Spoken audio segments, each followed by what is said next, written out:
সরকারের জায়গা থেকে আইনগত যতটা পদক্ষেপ নেওয়া সম্ভব ততটুকু করা হয়েছে। এখন উনি বলছেন যে উনি নিজেই আসবেন, তো নিজে আসলে তো ভালো। উনি বাংলাদেশে আসবেন, আইনের কাছে সোপর্দ করবেন নিজেকে এবং আইনসঙ্গতভাবেই তাকে ডিল করা হবে। এখানে আমরা আইনের ব্যত্যয় ঘটিয়ে কোনো কিছু করব না। আইন সংস্কার কমিশনের প্রস্তাবনার আলোকেই 133টা অর্ডিন্যান্স অন্তর্বর্তীকালীন সরকারের সময় জারি করা হয় এবং সেই অর্ডিন্যান্সগুলোর মধ্য থেকে প্রায় সবগুলোই আমরা কিন্তু সেই সংস্কারগুলো গ্রহণ করেছি। বাকি যেগুলো আছে আমরা সংবিধান সংশোধন কমিটি গঠন করেছি, বিশেষ কমিটি।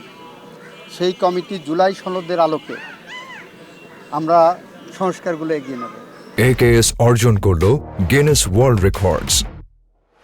AKS জুলাই সনদের আলোকে সংস্কার এগিয়ে নিয়ে যেটাগুলো সংশোধন করা দরকার আমরা সেগুলো সংশোধন করব। আইনসঙ্গতভাবে আমরা আগানোর চেষ্টা করছি। Pakistan supreme court, Indian supreme court এবং আমাদের এখানেও কিছু কিছু মামলায় এই নজির আছে যে বাবা মা সন্তানকে সম্পত্তি দান করার পরে তার হাতে আর কিছু থাকে না, শেষ জীবনে অসহায় হয়ে যায়।